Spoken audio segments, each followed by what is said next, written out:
Welcome to Bragging Rights, episode 7.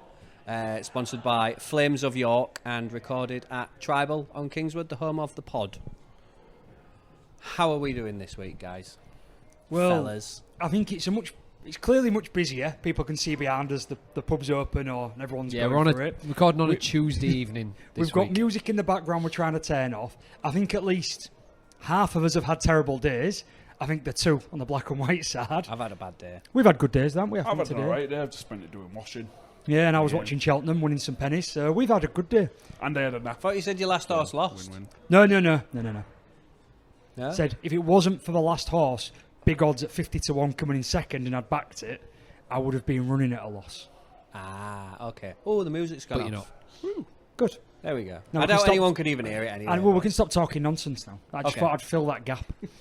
Filled it well. Well Thanks, done. mate. No worries. Cool. What are we doing first? Oh, Rovers. No, we're doing Rovers because we both won. No, we didn't. No, we didn't. Oh, no, wait, no, we didn't. I mean, let's not get onto it. I know. We'll get- Everybody yeah, doubted on me then. We'll get on Even this. me. Go on then, we'll do Rovers. Oh, did you play this week? Saints St away. Helens away, yeah. Just Yeah. that mighty team that have come back to destroy everyone. St Helens, apparently. That superstar Tristan game. Saylor, who they didn't play on Friday night. Did he not? Not that I saw, but Just had his shirt running around. Too busy in Tyrone's pocket, wasn't he? I think. Oh, God. Don't start with that. Go on then, tell us about your game. Yeah, we won. You did well. That's Well done. it, yeah. Thanks for clarifying. No, you're welcome. No, I said last week that it'd be tough to go 4 from 4, but it was doable. Yeah, I backed Saints on the predictions, but we won't tell anyone about that. But yeah, everything just seemed to go right for us on the day, I think, and that start the intensity was there from the off in both attack and defence. Broadbent bringing the ball out from the back was absolutely superb. The back three, to be fair. Yes, I spoke about the intensity in the defence. The first 4 sets from St Helens, they made 31 metres, which was from the kick-off, so you're always going to get a few more metres from the kick-off because obviously the defensive line's coming up. Then they got 17, 27 and 12. And they didn't get out of their own half for 15 minutes, and then when they did, they knocked on, we got the ball back anyway, pretty much straight away. So, well, I don't know if you've got this stat, actually. I've just noted that I actually wrote this one down, but at the 20-minute mark, they did inform us as the viewers at home. they play the ball stat. Play the ball Yeah. stat, yeah. I Which haven't got was it, but it was What was okay. it? 15? 15 Yeah. nil. We'd had 15 play the balls inside their half, and they had 0 20 minutes in, which was built off the back of the defence in the opening 10 minutes particularly, but then also the way that we was pushing an attack and they were making errors, but we was rattling them.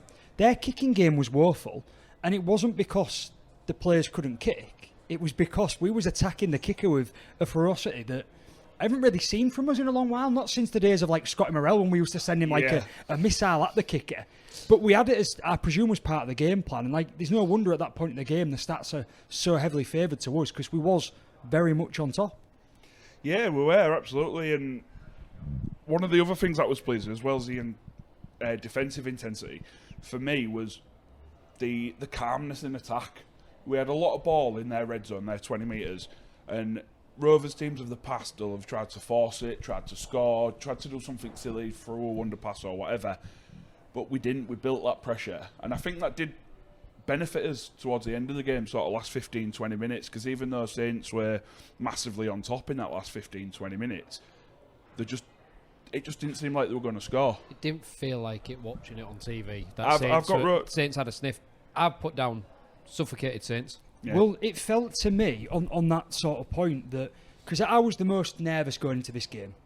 They are the toughest team that we played. We've discussed why Cass and Wakey were difficult games. Hopefully, fans of Super League are now starting to see that Wakey are no joke this year. That is a tough game. They've proven that. They beat Wire at the weekend. Called it. Yep. And we know that Cass had a game plan to play us. Salford is the anomaly in all this for us. But now we come to this game, and Saints have not only started well, again forgetting the Salford game, an anomaly for them as well, but they've got these superstar players, and they're talking about how they're not the team that they was last year, and they're starting to do something a bit better now. Again, early in the season, so pinch your salt with that statement. But I was nervous. It's a tough place to go, despite beating them so well last year, home and away. And then it felt in a way like a maturing performance from us. Like what you've just said, Craig, that we we wasn't being stupid. We was attacking with a bit of smarts, a bit of thinking about it and doing the right thing, purpose. And it felt almost like we've started to find that balance that I think we've struggled for in the last 18 months, which is how do we still become the attacking, free-flowing rugby team that we've been labelled as the entertainers, but not where we make mistakes, because that's been our undoing against Wigan a couple of times, whereas it's beaten lesser teams. And it really felt in that first half, despite what the commentators said, where they wouldn't stop telling us how amazing Saints were, which was just absolute rubbish. Yeah. I don't want to be one to bag on them, but Don't know what game they was watching. honestly, and the comments online, even from Saints fans, and all fans, I saw some all fans defending it, let alone Rovers fans, I was a bit disgusted, really. One of the points, I think I texted it to us lot in the group, didn't I, which was, they said that this dominating Saints defence that's now going to turn and go on the attack. We'd scored 4 tries at that point. What dominating, and so all this, so I remember reading that text and I could just see how I couldn't see you because you weren't there, but I knew what your face looked like. I was a couple of beers in as well, but I'm not going to lie, but I don't want to bag on them too much, but to see the comments online and people going on about it, and I thought, I'm glad it's not just me feeling this as red and white specs. This is ridiculous. And I know Carl Amor was one of the commentators, he's an ex-Saints man, and that's fine, but come on, where's that level where you say, actually, this is not right, this is not what I should be saying? And that kind of got my back up for the second half. I'm not jumped to second half, but that's sort of on my point. That really riled me up. Got a good 20 minutes before you start on the second half, knowing you two. We said we was going to be here till after the Champions League game. And then you can start. Yeah. Great. Well, yeah, you're absolutely right. And I think a lot of that, like Saints defence, we didn't score probably as many tries as what the possession said we should have done, as sort of a rule of thumb. But for me, it wasn't a case of trying to score every set. It wasn't a case of running these lines every set. It was a case of tiring them out. And I think that was pretty evident throughout. And I think there was one point at about 60 minutes, there was 9 Saints players offside on tackle 3 when they had the ball. And that's come from earlier on in the game. Yeah, it was a very absolutely. smart, grown-up performance.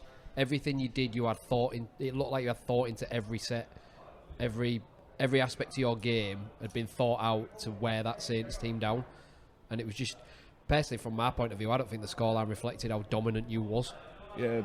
I think that's quite a fair comment. I'm very pleased with the scoreline and the win, of course, and to be 4 from 4, but I think we could have probably put a few more in, which is, really great to say, being away at Saints. Yeah. When you talk about that game plan, how we've got to that point 60 minutes in where 9 players are offside, there's a point I was going to raise last week, and I'm not going to jump into it massively now. It's about individuals and the way we're using them. There's been comments online around, like, Tanganoa. He's such a force when he comes on. Is he wasted off the bench? Well, no, he's doing his role. He's an impact player. Macaulay Azou, prime example. Why doesn't Jez start? Mickey McLaurin gives away too many penalties. Jared Warrior-Hargreaves is not giving us enough. And them two in particular were my kind of 2 key points. Now, JWH, I think I'm going to leave for a couple more weeks. I still think there's more to come. A lot of my points work around, if you actually drill down and watch what happens, he carries it hard, he tackles hard, he gives away a couple of errors, he does miss a couple of tackles because he goes steaming in, that's his game.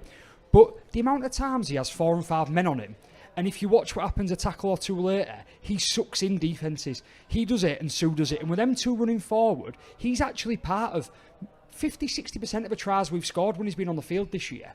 But people don't see that. They're just expecting him to be the one that's giving the big handoff and running over the line. People see what I see, and that was 2 knock-ons. Of course they do, because that's what they're looking for, particularly Hull fans. Particularly me. But Just I'm not 'cause going to it's funny, say innit? I'm not going to say he's a well beater, and at this point in time, I'd still argue that SASA is doing a bigger, more important job for you.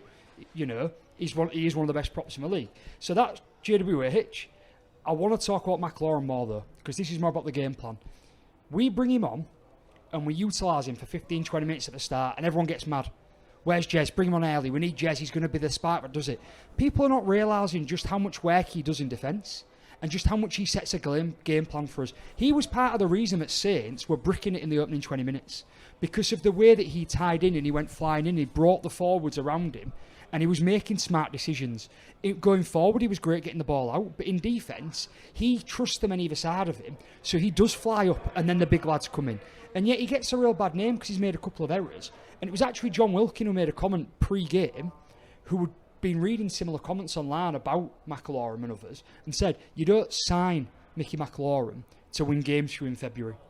He wins games for you in September because he's done it in the past and he'll do it again. And what you're watching is a Willie Peters game plan. And I thought, I'm gutted because I was going to say that last week on the pod. And now, John Wilkins said it. But that's how we got to that point in the second half, is because of the way that Peters is utilising our bench and the game plan he's setting our players with.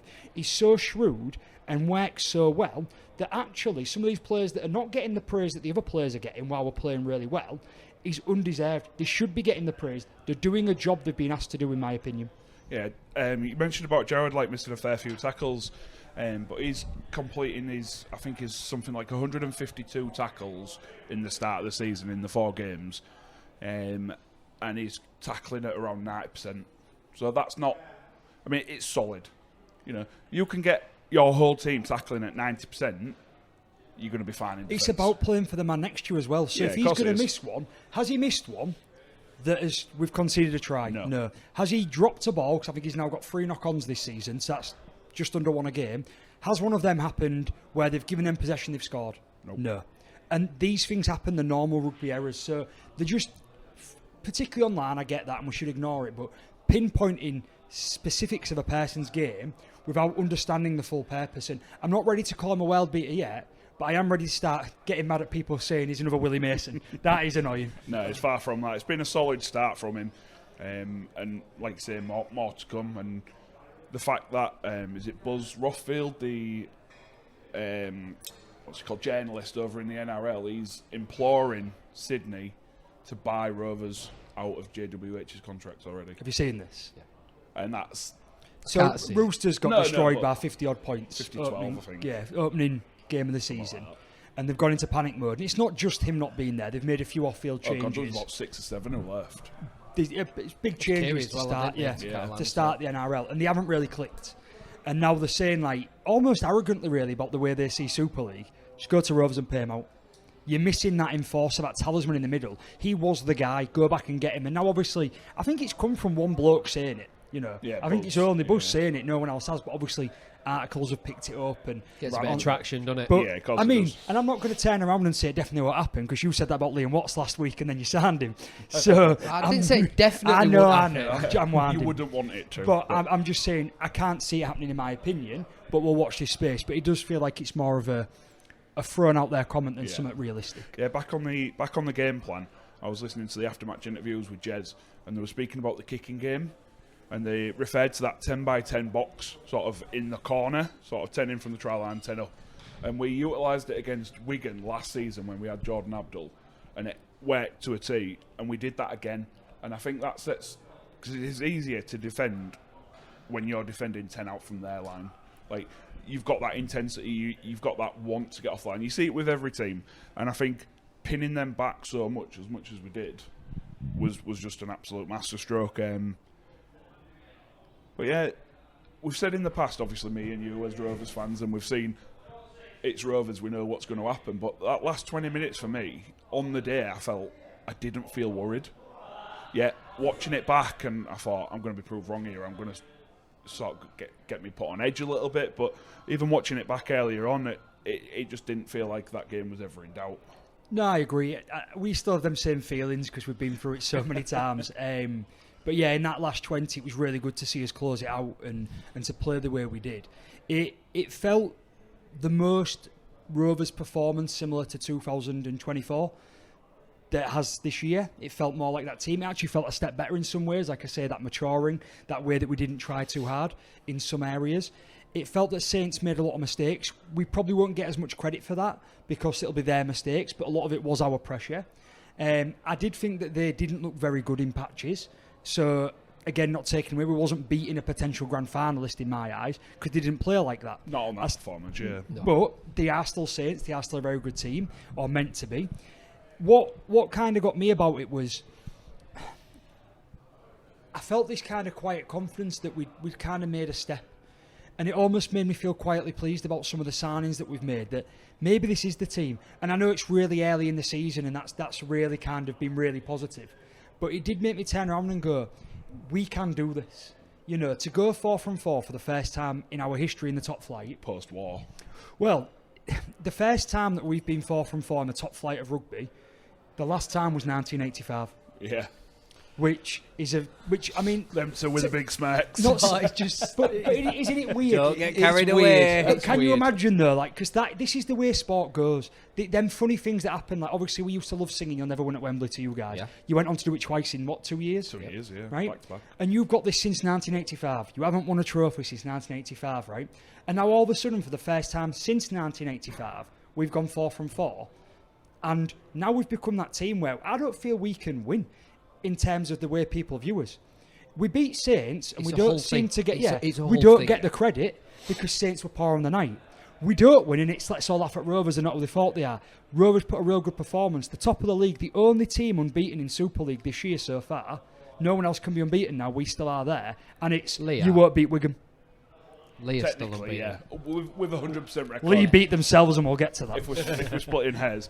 But But do you get my point? Yeah, I'm not I saying get it's your going to point. happen. I'm not saying it's a sign or anything. But it's so impressive that, for me, I know I'm mentioning it because that's what we're here to discuss. But I am trying to block some of that noise out and focus on that positive and go, look at the facts. 4 from 4, and some of the teams that you've beat will write off, but we won't write off some of them, and that's Wakey and Saints. And I think that's really good for us. And no one else has done that.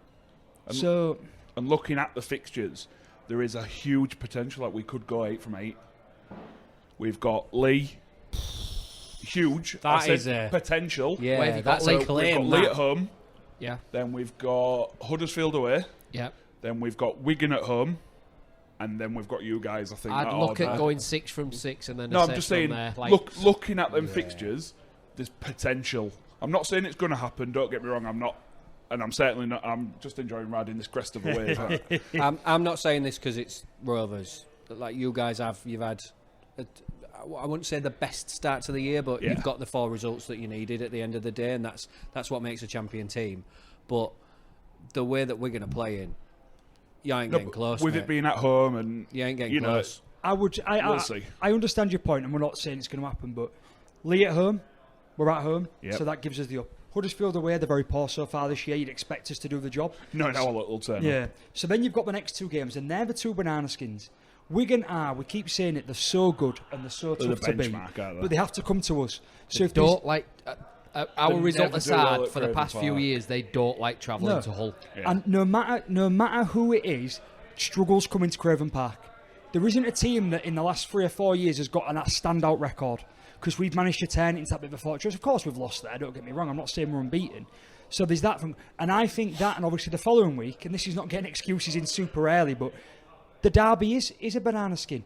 Not just because you're a much improved side this year, but because we say it every year and we don't just say it depending on how the team's playing. Form goes out the window on the derby, and it happens every single year. There's been results where we spoke about Cookie 2 weeks ago, one of my favourite games, 42-6.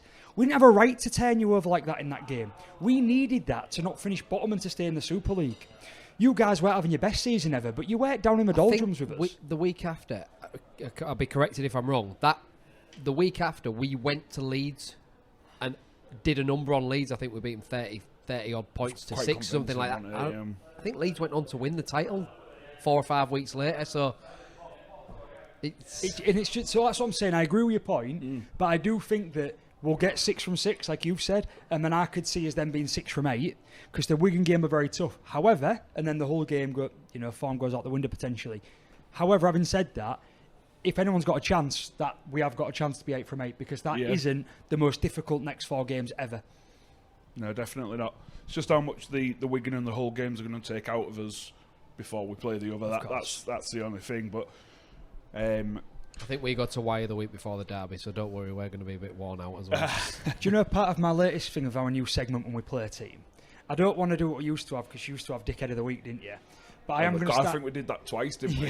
I 2 do or 3 remember it. times. I enjoyed that. Jimmy won. I loved Why it. did we stop Jimmy won doing that? 3-0. Yeah, Jimmy every week. I'm going to start going for the opposing team's letdown of the week or something like that. I'll try and think of something catchier. I've said it jokingly. You're gonna get like a tune, Maybe. like a little jingle. Do-do-do-do. I ain't doing it again. I did it last I'll write the theme tune. I'll sing the theme tune. Don't worry. time. Tristan Saylor, absolute letdown. Did not turn up. We joke about him in May's pocket. He might as well not been on the field. Yeah. Felt as well. And then another one just here. Felt. Honestly, Sky Sports were right up his backside. He must have thought he had the easiest ride coming over here. I think he'd scored, 4 in the first 3 games or something like that. He'd had an easy ride. Yeah. Pushed meters going forward, easily in defence. Come up against your lot and just disappeared. Gave away 3 penalties. He was to blame for 2 tries where his defence was lacking or was sloppy. He gave a forward pass when they finally got some possession.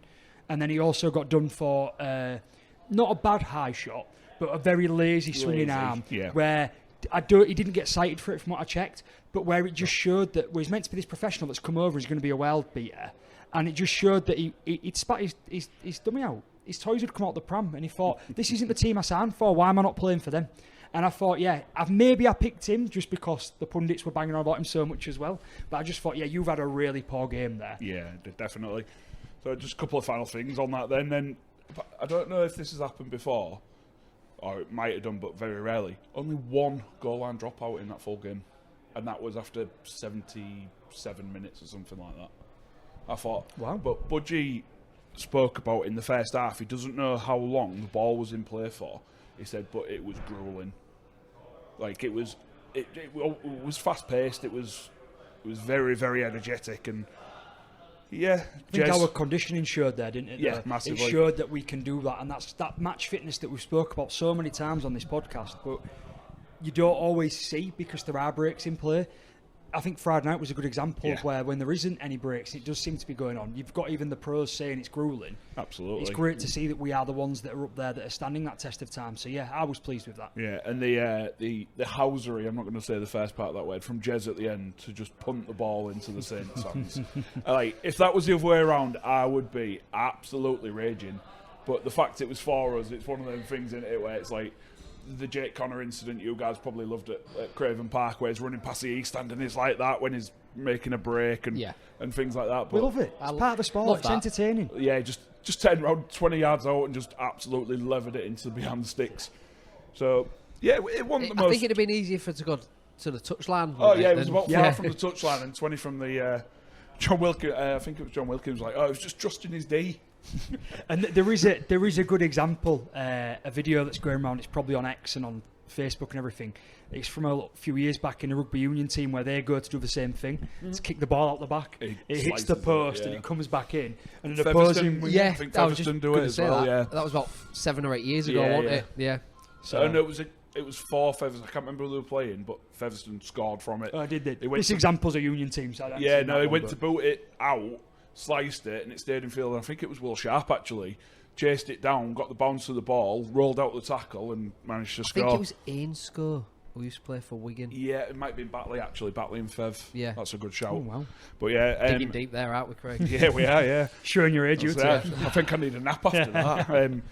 It wasn't the best overall performance. There's plenty to work on, but 4 from 4 and thoroughly deserved on the win, I think. Yeah, I agree. As we wrap up, I always do the same thing. I write down players, and then I think, I'll say, and I end up at the moment we're like half the team. I've got Jez, I've got Sue, I've got Budgie, I've got Tanga. I've got them all written down here. And the reality is, I'm going to have to do better at picking ones. Obviously, we end up with 4 players in the team of the week in the end, which was great to see. I thought Mikey in particular had a very mature performance. I think you had 2. It's 3 with the extra player. You'll have to have a word with the apprentice about that. We think there's been a mistake on social media when we reported who was in. What happened? 3 Rovers. Go on. Are you doing sign language? You got a voice? Lewis was in the team. Lewis and Budgie got in. And then MSA and Jed got in. And then somebody, not you for once, enlightened me that Oliver Gildart plays for Rovers. Yeah. Oh, didn't you know? Yeah. I thought he played for Wests. The 2-try hero. Makes it worse that the apprentice is a Rovers fan as well. So we end up with 3, not 4 in team of the week, and Mikey was one of them. So was Gildart. Very well deserved. I think Broadbent was unlucky not to be in there. Performance he put in. Broadbent was man of the match. It was immense. Jez just doing what he's doing. Repeat my point. I'm going to say it every week. He's our player's player this year. He'll clean it up. But the one player that deserves the mention now as we wrap up on Rovers, I think coming to the end of it, I'm not forcing us off, but we need to talk about the second half. I did have the new development. Let him down, but talk. That's going to have to be. Tyrone May. Good, I'm glad you did that. No, Tyrone May. There was a lot of talk how unlucky Richardson was not to be in the squad.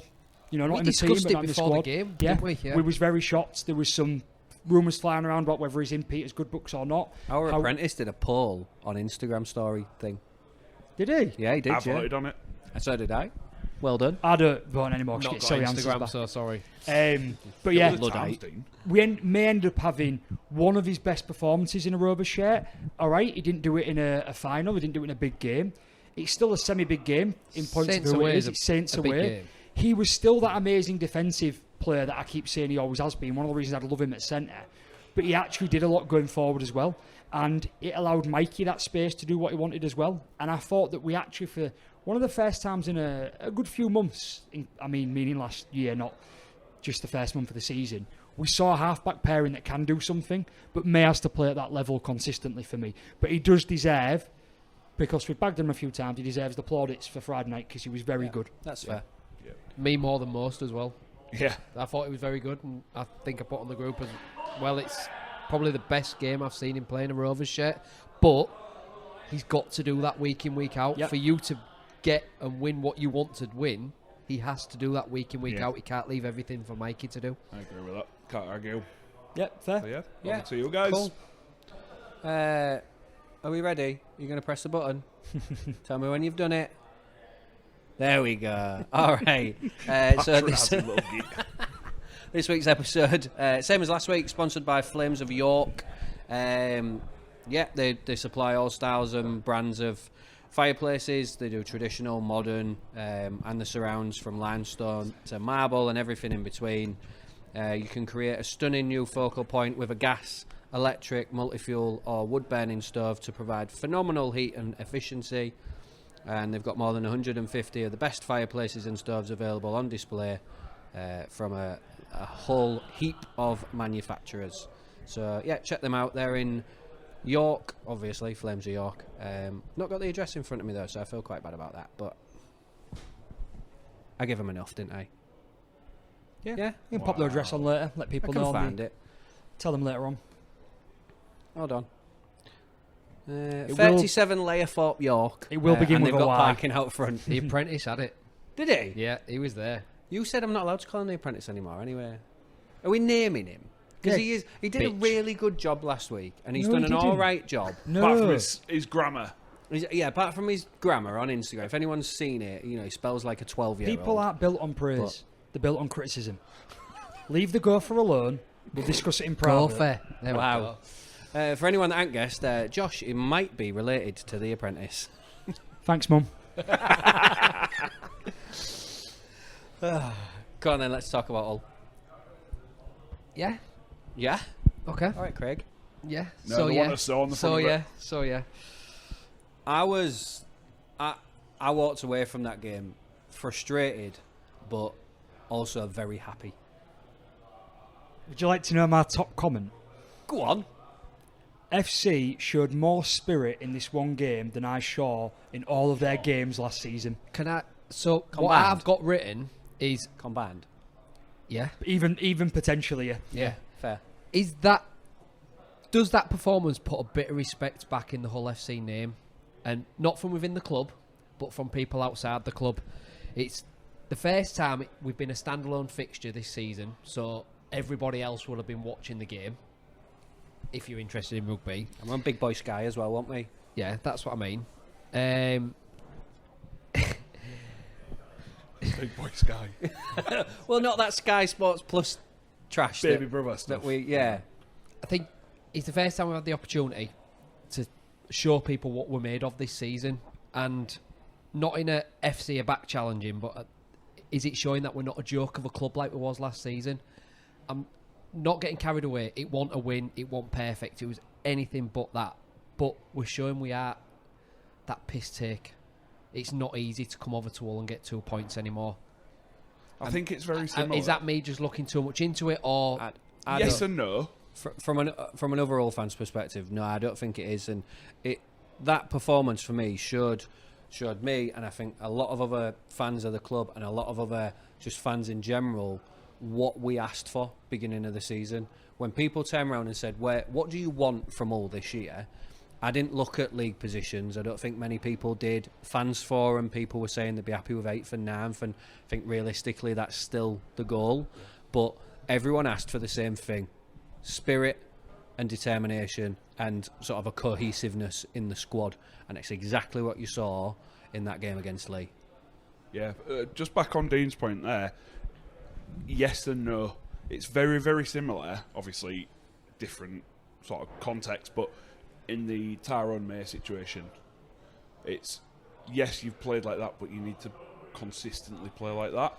Does that make sense? I get that, and I'll come back with and a I don't counter. mean at that level, but like, we're in a different. at least You're challenging for trophies, so you need your halfbacks pulling in this. You need your halfbacks and your star players putting in shifts week in, week out. We're trying to build, so I get that to a point. I think to Craig's point as well, though, I do kind of disagree, because what we've shown in every single game, and I'll touch on it again, even Wigan was exactly what we saw against Leigh. It's just with Leigh, it just stepped up a notch. So you've took the words out of my mouth there. I'm inclined to agree with you, not 100%, because, again, going back to a previous comment about Zach Hardacre, let's see him do this consistently for a long period. You've shown a bit of consistency now, so we're 4 games in, and you've done it pretty much for 4 games. You've managed to get 2 wins out of them, which isn't bad going. 2 wins and a draw. My right? view on this is more of an attitude thing. So now I think people's attention and opinion can start to change. You might need to do it a few more times. They might need to see you turn up for 2-3 more games, get an 8-10 game into the season, get a third of the way in before people go, actually, this isn't the Hull that are going to, crumble part way through. But I think you're on the right tracks for sure. I do think it takes a team playing together, wanting to win and wanting to play for each other to overcome some of the challenges you had in that game. And I think the post-match comments from Lamb said it very clearly that they should have put the game to bed. When you had 2 men sin binned, right? And you didn't let them. Now Leigh were far from good. They were quite poor in many ways, and they didn't take the chances. So let's not take away from them. They weren't great, but that doesn't excuse the fact, or actually cover up the fact that you actually fought in that area and ultimately stopped them getting some of them chances and really played for each other. And I think a lot of people online, comments I saw, did agree with what you're saying, started to feel for Hull and said actually they are better than last year. And I think that you're probably not far off winning that respect back. I would just fall short of saying you've won it already, but it was a massive push to be on main Big Boy Sky Friday night performing like that.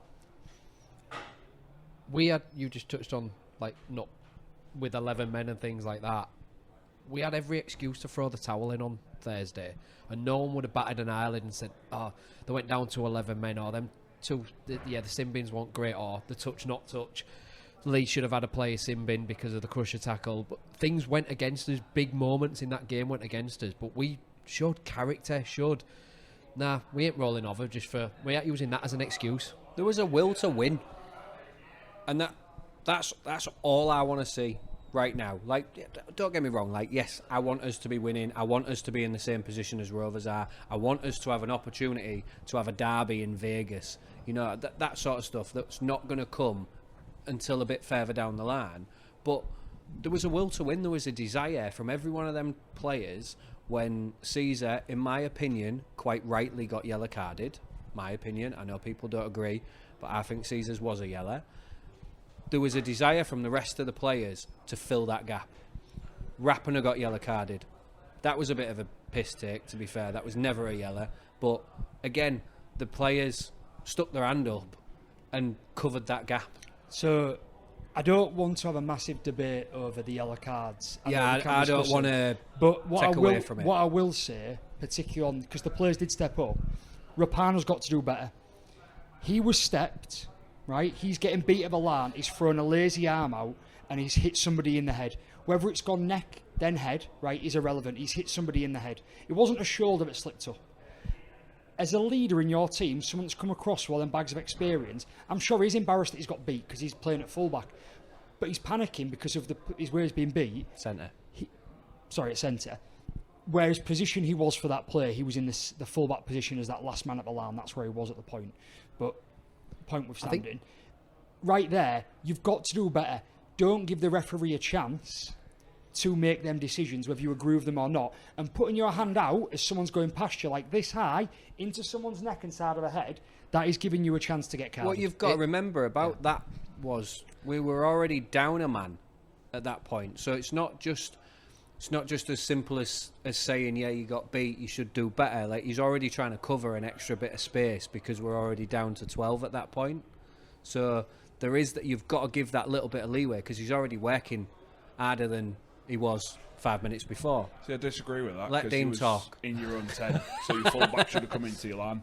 So you shouldn't have added extra. Yeah, but if we're in our own 10 with a full complement, it is different, isn't it?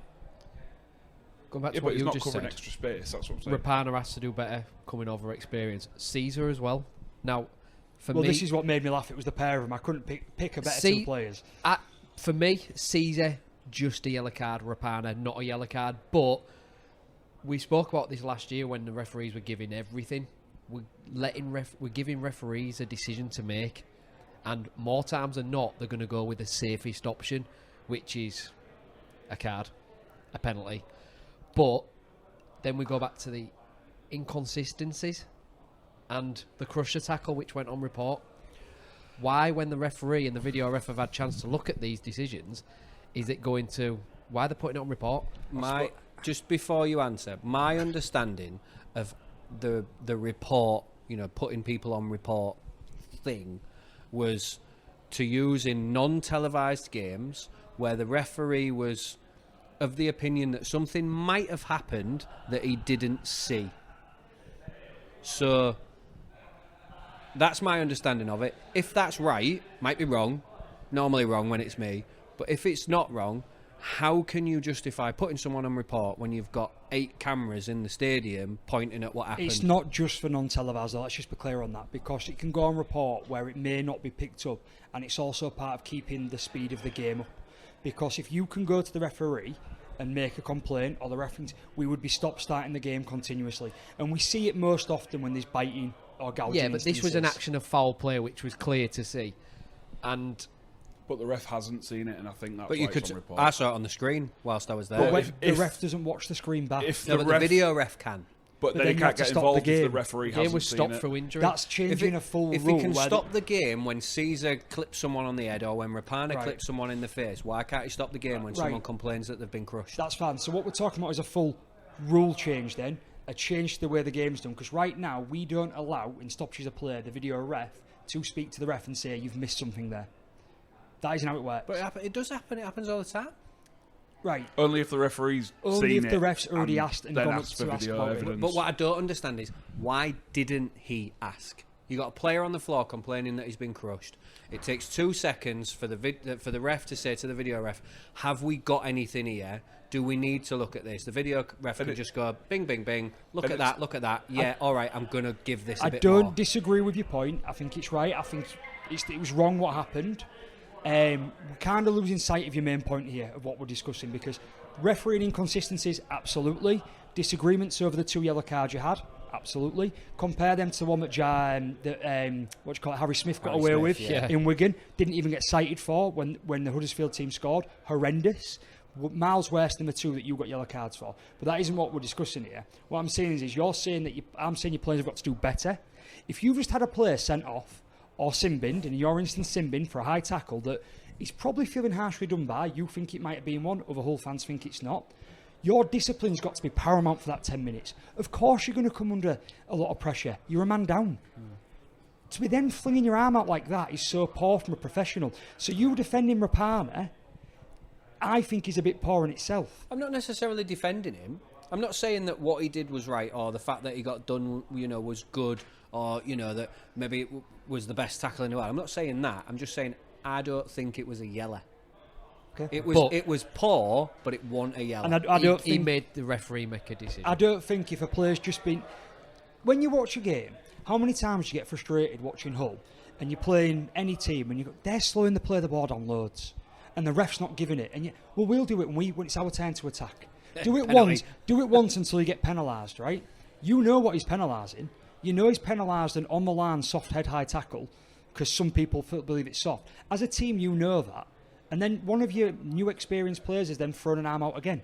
That's why I'm saying it's poor, and that's why I felt that own worst enemies.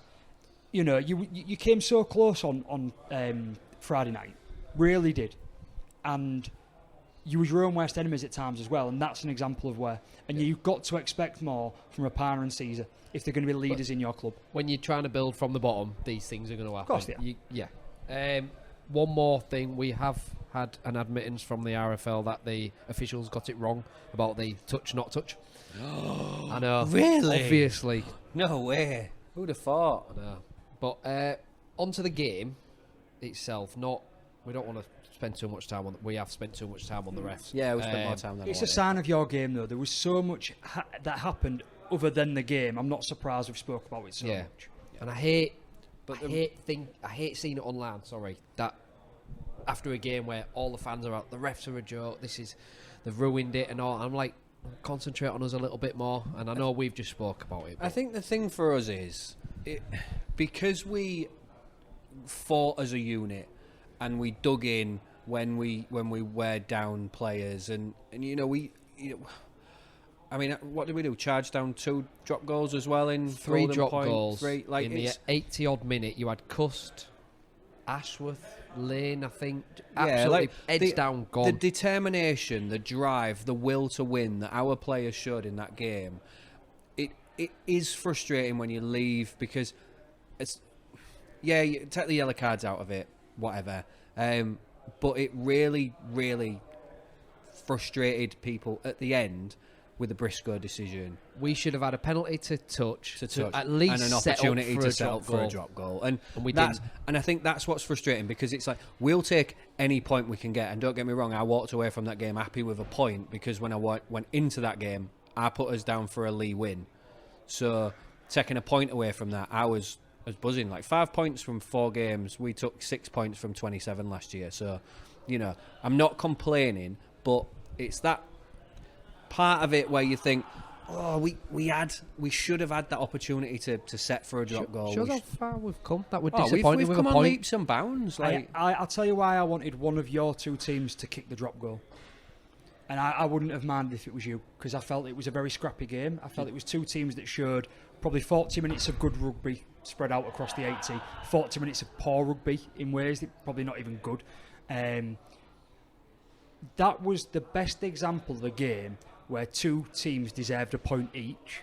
And if one of you would have gone on to take the win, it would have been such an outcry against the other team that deservedly should have had a point as well.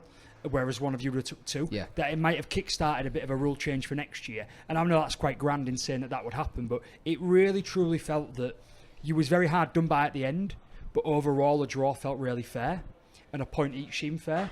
But if one of you had have won, I think there'd be a lot more noise about it this week, because you both truly deserve to take something away from that I've game. been calling for that since Golden Point came in. Yeah.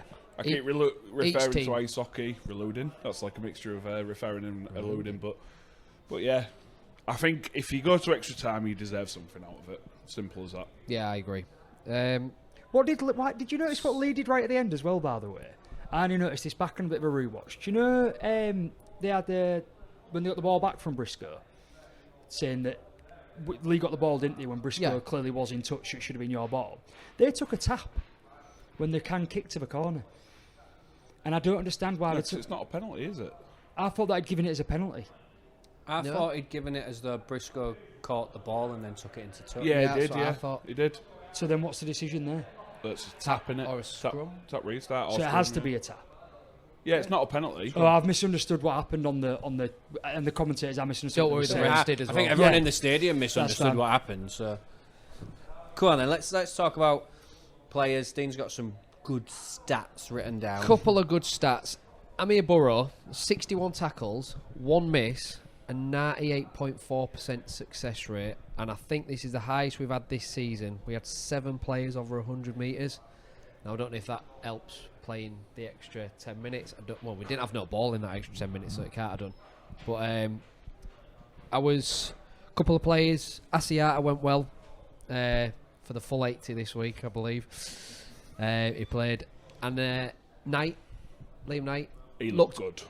very rusty, but he went well, and I can see I think he'll be a big asset for us. I think he'll be a bit of a grub. Good. We need a I bit. think you need it. No, Yeah. Bit of a grub. Yeah, not against that. Not against that at all. No, I'm not saying in a bad way. He's just got that thing about him. I think there was a couple of times he was a little bit petulant, Yeah. but he was running hard and he was trying to tackle. And you're going to make mistakes when you flew over 5 days ago. You've You don't got to know the remember team. though, he's probably really tired. To be fair, he just was warming flown up. halfway across the world. He warming up and he looked absolutely effed. And I'm thinking, well, he's not going to do out today. He was proper and doing yeah. a little drill. I mean, you do know this man sprayed bug spray into his own mouth. We do know this story, so we don't know what he's taking Story, before yeah. games. So let's leave Fair him. enough. That was 10 years ago, though. I'm not saying how it affects your body or your brain. I think It might just be trying to get a lot of oxygen into. I'm He going was trying to avoid getting caught in the DUI, mate. No, not with that one. I'm on about it. I think it means in the warm up he wasn't going to bring up his in the past. warm up. Yeah, I won't refer Classic to old his fans past. sticking out your own players. It might be a Oh yeah. a thing that he does. I haven't really seen anything of him warming up or playing over in the NRL or whatever, but it might take big gulps even after the smallest bit of exercise. I think it's I He's a switched big boy. off. I'm sorry. He's a big boy, isn't he? He was Thanks, talking about Dean. him blowing in the warm up, and he was saying about how that could just be one of his breathing tactics to make All sure right, he's okay. taking Yeah, the yeah. oxygen in. Fair enough. The I'm going to go if he was knackered. yeah, I I'd quit. say so as well. The far from the finished article, but it's probably the slickest we've looked in attack. We've Yeah. scored some nice tries. Right edge is really worrying me though. Really, really worrying me. The apprentice pointed out Briscoe and Barron, and I think he's been harsh on Barron. I think Barron's been left out to dry a little bit. Yeah, Briscoe's He's not got- centre, is he? You've got Jed here, right centre, right second row, 9 missed tackles in the game. Now, from any player, Team That- of the week performance, that's not good enough. Cust, Briscoe and Cust jointly for their first try. Cust for the third try for Armstrong. Although he terrorised us most of the night, I think he's going to be class. By the Yeah. way, just touching on him for the full season. Briscoe's been caught out of position a few times. It's so- happened a few times, and we've brought it up a few times this season. That needs to be sorted. I don't know if Zach's going to go into the right. He's hopefully back this week, but something needs to change. It does, The teams like you and Wigan, they will tear us a new Absolutely. backside on that side. but it does make me question probably my opinion on Barron, because I did say start of the season is one of your players I'm keeping a closer eye on to see what you guys have been raving about, and I felt that he was poor at times because of things the apprentice mentioned, and you've raised good points. It's not always him; he's being left out to dry by other players in his team. You can just say mum. He tries too hard at times. I think I texted you all in the group at the time when he comes steaming in with the ball in one hand. Yeah. Right? And he loses the ball. And whether he feels it's been ripped out or not, it's irrelevant. Now, we think about what's happened prior to that. If he feels that frustration that the players around him aren't supporting him or are missing tackles, and he feels as though you're giving away cheap possession or giving away penalties, he wants to do something for the team. So he wants a big run. He wants to put the extra effort in and do something special. So I probably understand him a bit more as a player now, that he isn't a liability at times. No. I think he's trying a bit too hard because of what's happened to him. And because he's a young lad, he can not get away with it, but you can excuse it a little bit. There was Moy for their... I think Moy dropped a high bomb Yeah. when it was such an easy ball to take, and we'd have got a 7-tackle reset from that. And then that's when Caesar and Rapana got the sin bin in from that resulting set. And then you've got Barron, sloppy carry, shall we say. They did score from that set, I think, afterwards. So, young kids, these things are going to happen. But the one for me was Brad Fash. I think we just scored after half time. We was level, whatever it was. Made a perfect tackle. You said that's how you make a tackle, take someone's legs. Held on for too long. There was no need for him to hold on. The line was set. His square marker was there. Held on, give away a penalty, kicked a touch, they scored. And them ones you can't excuse for. And for a man who's probably not going to stay in your team for a long time, if you're going to keep rebuilding and recruiting the way you are, you don't make mistakes like that, because he's playing himself out of an FC shirt. He has not done anything for a long time, and he didn't do anything last week for you either. So I'm going to move things along because we've got 40 seconds left. I'm going to read out some of Dean's notes and get quick reactions. Number one, I've seen a number of fans saying it's cheating from the officials Them who are saying that, give your heads a wobble. It's not cheating, it's incompetence. Do we all agree? Yeah, I'm with that. It's Yeah. not cheating, is it? No, but you see stuff online and it Yeah. angered me. It just needs Because we calling played on out. Thursday, I've had all weekend to dwell on that as I mean, well. imagine cheating to care about the Leigh and Hull game. Yeah. Honestly. It's not going to happen. Match Um, fixing. For the 40 fans that were they bothered? Dean's had a little request here that I agree with. Can we get Carty Cam at all games? Love the shots from Sky of him during the game. He is animated, isn't he? Yeah. Like, you get some coaches like Matty Pete and Willie Peters, they don't give anything away. Nah. And then like he's just so animated. Passionate. Yeah. He says- Openly passionate. Openly. I also says what he liked means and he his, means what he I says also as well. liked his comments, yeah, Yeah. to your point. I did like that. Can you stop being nice? Can he stop being Yeah, nice? can he stop sounding professional like he knows what he's on about? We've got to touch on the signings Yeah. just before we finish because we've gone longer than they have. Oh, yeah, but their game was I don't boring. know. Josh went on. Says it every week, doesn't he? Martin, 3-year deal. Another young lad signed, tied down. That's Deneve, Martin, Barron, Main, Hutchison, all tied up until at least 2027. And then our rumoured new signings. Can we correct you? Moy, Moy. not May. Did I say May? You said May. I am so Was that sorry. wishful thinking? I've got May on the Definitely not. Although we could do with a centre. Did you want Hull's best number 7? Because I can sell him to you. We've got Can you Hull's really? best number 7. Where? Could play him at centre. What's he called? You trying to tell me you'd do May over Caesar? Sees it. No, he spends too long Simbin. May knows how to stay on the pitch and he makes proper tackles. Get out of it. Yeah, he did. The other I'd take Caesar bachelor. over May. Yeah, we Do so you know sometimes I'm he talks sense and then sometimes he says something you think the viewers and listeners are going to know you're an idiot. He just lets himself down, I doesn't he? know. we'll see at the end of the year when we're lifting trophies at Old Trafford. We'll see. We will see. Oh, I keep forgetting he's a Rovers fan now. That's Yeah. what he's on about. Right, shut up. So we've signed the Good Bachelor. Apparently. Yeah. We've apparently signed James Bell. Although there's not been as much chat about that as there has been about Good Bachelor. It's all been put on. It's all been on live or whatever it's called. Yeah, but now. I was reading a thing the other day, and it clearly when there was a thing about us signing Bailey, and it mentioned that we'd already signed Joe Bachelor, but it didn't mention that we'd signed Bell. Okay. But it was after the Bell thing had come out. So I like the Bailey signing. It's something you've done quite a bit. You've Ryan dipped Bailey, he's retired. He's come out of retirement. Shut up. yeah, his You've drug dipped ban's in- ended. You've dipped into the championship market Well, fitting in your a few team then, won't he? times, and it seems to have worked. I think Minnie come from Bradford, didn't he? Yeah. Hopefully it's First thing I thought, and I didn't text it because I was busy doing stuff, but that's the type of thing Rovers would do. Finding these players in the Championship and the lower Yeah. teams and getting them for the future and then waiting for them to come into fruition. Maybe you won't need them, maybe you will. But yeah, it felt... That to me is a better signing than the Bell one. Not For the me, Bachelor, yeah. but I'm better than the not Bell. The overly- Bell one, I don't really know what he's going I'm to do not- for you. I like Bell. I'm From not- what I'm I've not the seen of biggest him, fan. I'm not saying I'm his biggest fan, but I do like him. I do think he can add something to what we've got.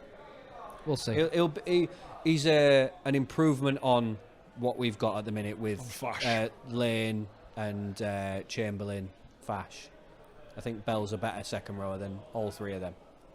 I agree. So anyway, should we talk about Tribal? Are you ready? Sort your mum out. Come on. Yeah?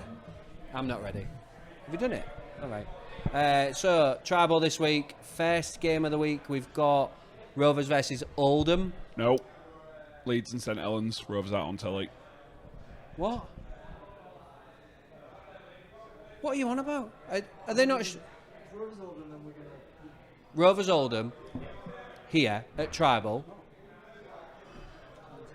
Well, It's not. Amy said it's not. okay, so Tribal have told me that that's what they're doing. So that's what I've put on this. Right, the following day, we have Hull versus Wigan, which I believe is at 5:45, is it, on Saturday? 5:30, something like that. You've thrown me right off here, you knobhead. 5:45 on Saturday. Sunday, 4:30, we've got Liverpool versus Newcastle in the Carabao Cup final. And then, are we on Paddy's Day now? Oh, we passed it all. Well gone? Yeah, all right. So, St Patrick's weekend, 14th to the 16th of March. Yeah, there'll be a fun and a spectacular weekend at Tribal. Baby Guinness is £2.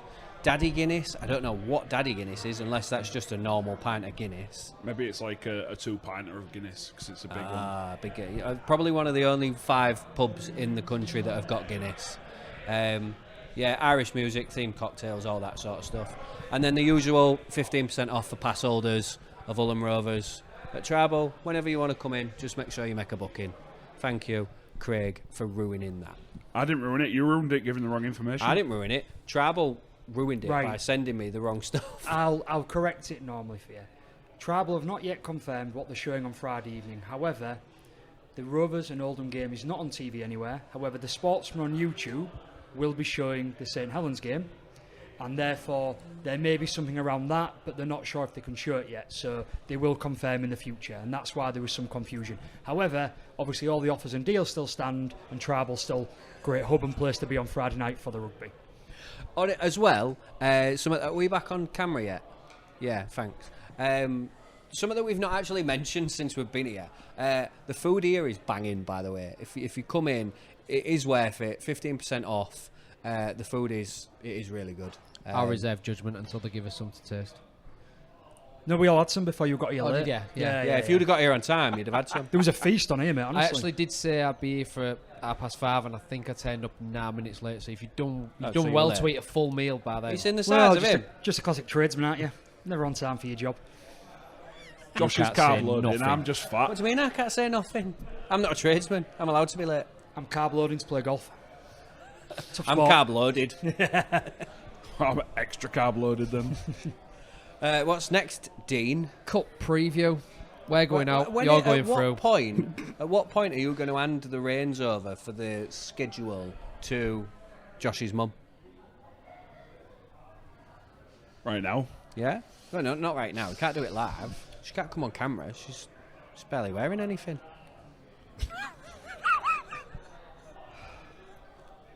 I hope your dad don't watch this podcast. I don't care if your mum watches. I have no words. Go on then. Cup preview. No, I like Dean's very, very succinct way of covering the cup preview. Say it again for us. We're going out. You're going through. Next round of Super League then. I think that's quite a fair assessment. It is fair. Like I all I want from this game is for us to not give in. I do not expect Hull to win this game at all. But it's the cup, and stranger things have happened. Like, you know, I know it wasn't the cup, but we did Wigan last year at our place. You know, weird things happen Well, every at now our and again. place. Yeah, you're at their place. Yeah, I know we're at their place. So it's completely different then. It is completely different, but it's the cup. That's what I'm saying. It's the magic of the, The cup. magic of the Anything can happen in the cup. Look, I wonder what you're going to do. Because you've got a team that still need to gel, that are still forming as a team and understanding each other's role and how they play. So it would be remiss of you to rest players. I think it's full strength. Right. It's full strength. It should be full strength for me. However, if there's no focus on the cup, then maybe that's what Cartwright will decide to do and maybe rest a few players. I'm unsure. We'll see when the squad's announced. I think it would be a problem if you did that. I think you should put a full strength squad out. I expect Wigan to rest a few. I expect them to play a few of the youngsters and a few of the non-first teamers or people that are on the fringes. So we can get torn apart by 17-year-olds Maybe, instead. but it might give you a chance to be more competitive, and the game might not be the walkover that a lot of people predict it to be. So I think that you're right to maybe have some positive thoughts. However, if you turn around and rest 5 or 6 of the players that have been showing some heart, then yeah, I think you will get absolutely ripped apart. I hope we don't. I don't think there's any rhyme or reason for us to even consider resting players. That team that we've put together are starting to gel. They're bonding well. They're fighting for each other. Now's not the time to give them a week off. They still need the 4 games in. We've not proven anything yet. You know, not consistently. I completely enough, at agree, least. mate. You don't have to tell me. Yeah, that. so That's my we point. can't I think you justify should do it. resting. Even if Wigan play their kids, we cannot justify resting our players because we need to carry on the trajectory that we're at. And yeah, it might not be up, but it's level and it's consistent so far. They are playing the kids. Well, They want to win this cup just as much as they did last year. No, maybe not the kids, but they will potentially rest some. They may not. I'm just saying we don't know the teams maybe yet. one so or two, like speculative. Eckersley might play again, and is it Farham on the young? Yeah, them half, they might again, come not in, so much but, youngsters, yeah. but some of the ones that are not always in the 17. Yeah, if we could get them to just rest Field and French. And Thompson. Yeah, they'll only beat you by 50 if they Marshall, rest them. Yeah. and Wardle. One thing from our point, I'm surprised it's been announced just today. The club are putting on free coach travel, and we're going to reduce the ticket pricing to £10 Nice. for the game. Probably because they weren't selling many. Probably so, but why leave it till 5 days before the game? Well, I don't know, but still, They're it's- still it's all a good high from offer. Vegas, aren't they? It's still a good offer. Nah, so look, that's good. And if anybody's still contemplating going, you know you're probably going to a defeat. People probably haven't put it in the calendar to go. You know, we always get the Challenge Cup draws short notice anyways compared to the rest of the season. But yeah, maybe he didn't sell as many, but for a tenner and free coach travel, I think that is something that they're going to have to battle as well because they are so good. It's a cup game. Maybe some fans aren't as bought into the cup as others. I can't understand that, but maybe they're not. It is a long way to go. It's one of our furthest trips, and Wigan notoriously is quite an expensive ticket. I think Huddersfield for us was 23 quid. Wigan last year was 32 quid. So it is an expensive ticket. And then you think, well, I can just watch it on telly. And look what they did to us 2 weeks ago. Some Yeah. fans are going to have that mentality, which is fair So enough. You want to encourage people to go. You have to make it cheaper. It's why I'm sort of surprised at how expensive our tickets still are. Oh, yours 27. Well, I bought Rach a ticket for the derby today, and it was 29. But I'm thinking if Thurkill can take a similar stance to what Ilagella has with City, look what he did. He dropped the prices, and the attendances doubled practically. He knows he'll sell them for a derby though, so it's the game that you're not going to do true. it. What about you guys? Are you going to rest? Some players. I'd like to see us rest a few, but not the full squad. I think resting a full squad, making wholesale changes would be detrimental. I would assume, but I'd like to see we have got players there coming in, and I'd like to see certain players rested. I think obviously we'll be missing Dean Hadley because he filled his HIA anyway. Right. But Hadley would have been one of the people I would have rested at, I think. yeah, it's about resting just enough players, maybe the ones that need it, those niggles and small injuries we don't know about. It's not about pulling out the main core of the team. We saw what happened when we went to Amsterdam before the season, where playing a lower slide team, but we rested everybody, and we only had, was it 2 players that was part of our, or two one or player, three, I 2 think, or, yeah, 2 was part of our grand final squad, not even team. Maybe we don't know. Mikey seemed absolutely great, team of the week again. He was great on last week against Saints, so maybe he doesn't need an extra week rest. Maybe he needs a 40-minute run out. Maybe there's scope for Richardson to come in. Maybe there's a few players on our sort of periphery and our sidelines I'd like to see Leyland, come in. has he Yeah, played? he yeah. hasn't played yet. There's a few people we've signed that we haven't actually seen. Obviously, we spoke about Richardson earlier, so I think we go, obviously, a bit silly to say it, but we go very confident. We expect to beat Oldham. Yeah. I think we've sold a lot of tickets as well, which is good to see. Same thing that we're still getting people in, even though it might not be the most entertaining game if we don't get carried away with it. But we might not. You never know what you're going to come up against. And for us, obviously, we want to put ourselves in the best position possible this year to win something. Ideally, the grand final or the Challenge Cup. Secondary, maybe league leaders.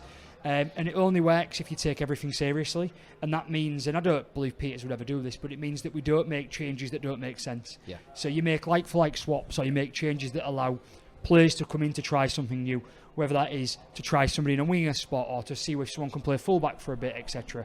Test somebody's hooking skills out, whatever it may be. I think it's more about the connections for me, like you're forming. Obviously Broadbent, he's slotting in anywhere, but not all players have that ability. Players coming in, sort of Tennyson maybe. Yeah. He might be looking at a game, and I think it's just a case of getting them connections with those first team players, the regular first team players, so that when and if, touch wood, he's not needed for injuries, but when and if he is needed, he can just slot straight in. The combinations are there. He knows what he's meant to be doing. He knows where he's meant to be, because playing with a half-back in the academy or the reserves is completely obviously different to playing with Mikey Lewis. he might be 2 yards further forward with Mikey Lewis taking a flat ball rather than taking a ball 2 yards further back from his halfback partner, halfback colleague in the reserves or the academy. So it's just about getting them little spacings right and working on those combinations for me, I think. And plus, it's not just the game; it's a full week process. So them players that are probably going to play know already, so they're in training, so they get a full week to understand those connections, to understand where they need to be, to understand what certain moves are, and that's good building for potential injury. Touch wood, you don't get any, but it's also good to build for the future for those players when potentially do come into the squad, because your most successful teams, your Wigans, us hopefully going forward, you build for long-term success. Or a conveyor belt. You have that plan where you know who the next winger is going to be. You know there's a transition, which, you know, we're proving probably the hooker spot is the best example for us. Parcell, Jez, how we're doing that with McAlorum, what's happening with those players. So it's good for that. So yeah, we expect to win, of course, without sounding too arrogant about it. Hopefully, you know, it's a good game and we can try out some new players in new ways, but I don't expect our team to be a youth team. There'll be some stalwarts in there, but maybe a bit more change than you expect yours to be. But yeah, should be coming away with getting through to the next round. Quite a comfortable win, and that's not throwing any shade on Oldham. We're a good side in their own right, so you know they're doing all right at the moment, but we should have too much. Should. Keyword. What about predictions then? It's getting a bit rowdy in here, innit, as we edge towards Champions League night. So let's wrap it up and get some predictions. So yeah, These don't count on the league. It's just our bit of fun. Yeah, we're not putting any how many points Stock. by and all that sort of stuff. So we're going to do a full update on where the league's looking after 10 rounds, because we think that'll be enough games that have gone through, and we'll give people a view as to where us four are, but also a couple of shout outs as to where Us five, sorry, now that the apprentice is in, now the Gopher's involved, but also where people in the league are at. But we're not going to keep mentioning every week, so watch out for that. 10th round is when we'll give you a big update to let you know where we're all at. Yeah, it's kind of like the league table, isn't it? You know where everybody We'll is see where after that. things settle, see where we're at. But obviously, yeah, these don't count because they're a Challenge Cup, but they're just for fun. Go on, So- then, Craig. What we got? So Friday night, I believe it starts this week, is Hull KR and Oldham. It's on TV, that. Showing it a travel. Yeah, I think so. I'm I'm having words, by the way. I am having words. I've gone for Rovers. Yeah, Rovers. Yeah, Rovers. Obviously, we've just discussed it, haven't we? So Yeah, Rovers, no doubt. biggest Rovers fan here, backing us now. Well, what about The Apprentice? What? I'll just say it, you melt. Say it louder. Rovers. God, there's too many J's. J-A. Oh, Janice. Your mum's called Jenny. Jimmy, Josh, J-A. Gene. Jean. Oh, I've wrote J-A. Jig. I've wrote it like the old Gaelic way of spelling jail, but never mind. You do wander sometimes. I do, it's don't my you, ADHD. in your mind. Salford, Bradford. I have gone for Bradford. I think Salford struggling. I've gone for Bradford. Yeah. I've gone Salford. I feel a bit left out now. No, I just thought Salford were able to field a nigh on full strength team last week, and I think things might settle themselves down as the week progresses on their front. So yeah, Salford for me. Would be close game. I think it'd be one of the games of the weekend. I'm going Salford as well. What are you pushing me for? Taking the biscuit. Probably love. Go for. Salford. He's banned. He's banned. Probably one of the ties of the round, Saints Leeds. I've gone for St Helens. I think they'll back up. I've gone Saints, plus it's Saints at home. And after how poor Leeds were last week.